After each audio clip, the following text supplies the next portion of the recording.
Hi guys, I'm Elle Nine, and today I'm going to tell you how I started my art business.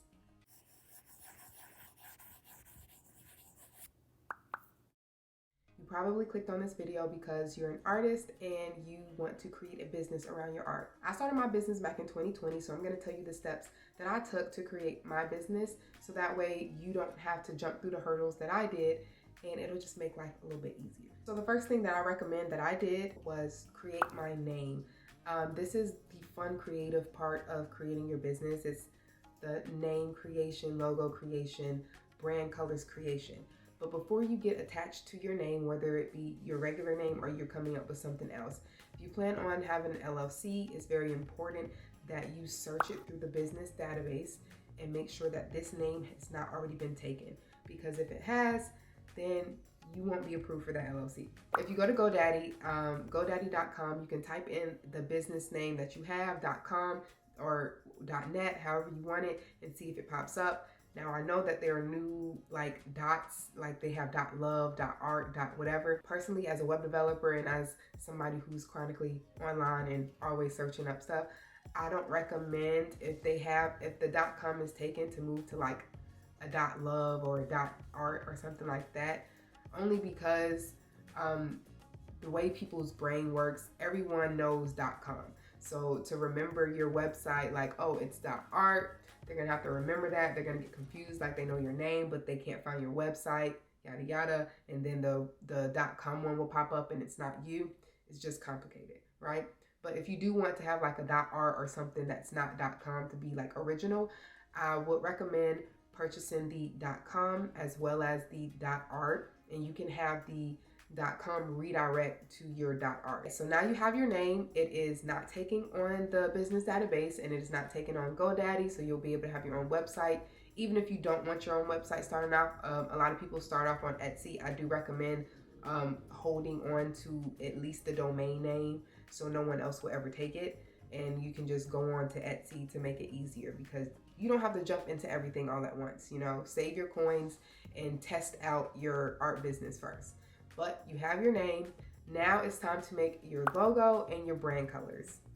This is the fun part, guys. As creatives, I just know you're gonna love this part. This is gonna like inspire you to go even harder on your business. So definitely take your time with this and enjoy it. Next step I would recommend is go ahead and create all of your social medias, whatever social media you want, whether it's Instagram, TikTok. I recommend Pinterest as well. I know Pinterest has a lot of like heat when it comes to people stealing their stuff, but I grew a lot of my following on Pinterest with Elle Nine, and I got a lot of purchases through Pinterest as well as TikTok. So I definitely recommend TikTok and Pinterest in this day and age. Now on to the business plan. Don't freak out. Business plans always used to scare me because well, one, I'm not a writer. You know, I've never been big on explaining exactly what I want, but it's important for you to write it in words for you to understand, so you can actually visualize exactly what your business is, what kind of art you want to sell. Is it prints? Do you want to put your art on t-shirts? Do you want to sell keychains with your art? Do you want to crochet? Whatever art medium you do, how do you want to sell that? How do you want to market it? Do you want to do originals, things like that? Who's your target audience? That is very important. You need to know who you should be marketing to. This only needs to be amazing and nicely put together only if you plan on seeking funding or a business loan. Other than that, I just recommend doing it for your own self, just keeping it in your Google Drive or something like that for you to look back on and hold on to if you don't plan on doing that right away. Not to mention, if you're not a big writer like me and you do want to seek funding or things like that, I do recommend ChatGPT. It is 2023. I know this AI technology is scary, but we have to use it to our advantage, especially when it comes to our business, okay? Especially when we're one women and one men shows. So definitely keep that in mind and look into that. If you want to know more about that or how to use it, or how to make it specifically sound like you and sound like how you want it to and not too robotic, I can definitely create a separate video specifically on ChatGPT and how to utilize it for your business, not only with your business plan, but as well as marketing. And then the next step for me was I got my LLC. Now this varies from state to state. So definitely do your own research on how to, on how much it costs and everything like that. Because once you get your LLC, you also might have to get other things. Like I had to get my sales tax license as well. Also, when it comes to your LLC and creating your business, that also is a personal thing. You do not have to do that step right away. You can test out by, creating art for friends and family and people connected to them, and see how your business pops off, see how income is coming in before you jump into creating your LLC. Because having a business costs money. LLC is not cheap. I believe I paid like $100 or $150. Can't remember. And you also have to pay an annual fee. So keep that in mind as well. All right, now you have your LLC, or you don't. Next thing is your website. If you plan on having a website, if you plan on hosting on Etsy, then ignore this part. Creating your website or getting it created depending on your budget for your business. If you're not a web developer, I am a web developer, so I can't speak too much on this because I know not all creatives are web developers. If you are the type of person who is into DIY, do your own, into basic coding, wanting to know how to do it on your own, I can also make a separate video on exactly how I set up my website. I am using WordPress, but I use Amazon Web Servers and GoDaddy. Amazon Web Servers as my hosting, and GoDaddy to hold my domain and things like that. So if you want the walk down of how I set up my website and things like that, just let me know in the comments, and I will create a separate video, detailed video, step by step on my computer on how I did. Now you have your website, you have your LLC, or you have your Etsy, you have your name, you have your logo, your brand colors, your social media.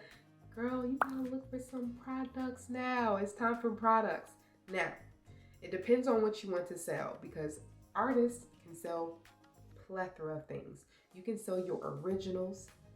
Then, you already know where you get your products from. You probably go to Michael's or a craft store local to you to stay up on your paint, your brushes, and your canvases and whatnot.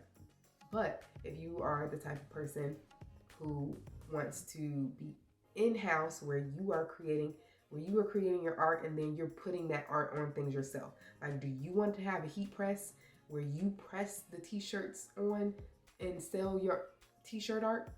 Or do you want to have it drop ship? There are many different things and ways you can do it. So starting off, a lot of people, if they do their own heat press and their own in-house work, Amazon is where it's at for small batches, right? To test out small things. You only want like 15 shirts just to see if they sell. You can also get your heat press from there as well. So Amazon is cool for like starting off small. But once you want to go bigger and you need more supplies, I highly recommend Alibaba. Alibaba is another thing I can go into detail with on a separate video, because I just don't want to make this video too long. I just want to tell you the steps, and I can dive deeper to create a whole playlist of art business tips. So with that being said, on Alibaba, I would recommend that you get samples first, always. No matter how good the images that they send you through picture looks, they could be holding it in their hand. Buy the sample first. Test that sample out before you commit to that vendor and purchase a big chunk of inventory. And then it comes out that it's the material that you don't like, the material for your business is cheap, it feels cheap, or it breaks easily, or whatever. So definitely just go in there, scroll on there, see what they have. Is different businesses and different vendors on there that list and price things differently, and you can search up exactly what you want, whether it be t-shirts. They can put the art on the t-shirt for you there. You send your art to them, they put it on the shirts, and they just ship it to you, and you just sell in-house. There are also a plethora of websites to where you don't even have to have anything in your house. You could just drop ship everything. You create your art, pop it into the website, and they make everything. So every time, all you have to do is market, and every time someone purchases it, that business themselves ship it with your art on it, ships it to them, and boom, that's it. But with that, you're not going to be able to have that like small business, like homemade vibe with like the thank you cards and wrapping it pretty and giving your customers an experience. So also keep that in mind. You have your products now. So now it is time to take content. I don't care if you got an Android, an iPhone, you got a camera, whatever camera you have to start off with what you got. Take pictures, use good lighting, take pictures of your products, make it look nice.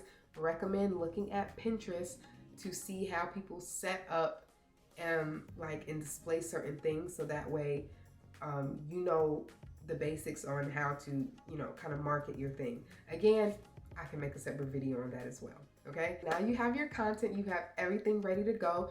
So what are you doing, baby? Post and share, promote, okay? And keep promoting. And listen, your friends and family may not be your first supporters. That do not matter. That don't matter, because they don't have to be. They do not have to be. They may not be your target audience. Remember when you made your business plan and you wrote exactly who your target audience was? Do you really think your family and friends fit that criteria? Yes or no? If they don't, do not be upset that they are not the first people to go and buy your things and stuff like that. They may not be into what you're offering, but guess what? There are billions of people in this world. There will be somebody who loves your art and exactly what you sell. So promote, use hashtags, research. Research is very important, okay? Get on your TikTok, get on your Zoom, okay? Look at the hashtags people use in your industry or what you're trying to sell. Look at those hashtags, look at what blows up and what doesn't. Like, keep eyes on that. Don't copy. It just helps you understand how people are like so easily navigated to this art, so you know exactly how to promote yours, So again, I can make a separate video on that as well, because I did grow my TikTok to almost 10K. I'm on track now to actually reach my goal of 10K. I took a little break because I had to add new things to my site. I will be adding crochet. Is this not cute? Okay. Anyways, guys, that's it for this video. I really hope this helps you on your art journey. If you are starting your art business, go ahead and leave it down below. I definitely want to check it out if you already have it up and popping. Give me all the details, okay? I love looking at art. It's like pastime hobby. I love it, okay? And I will see you guys in the next video. Bye.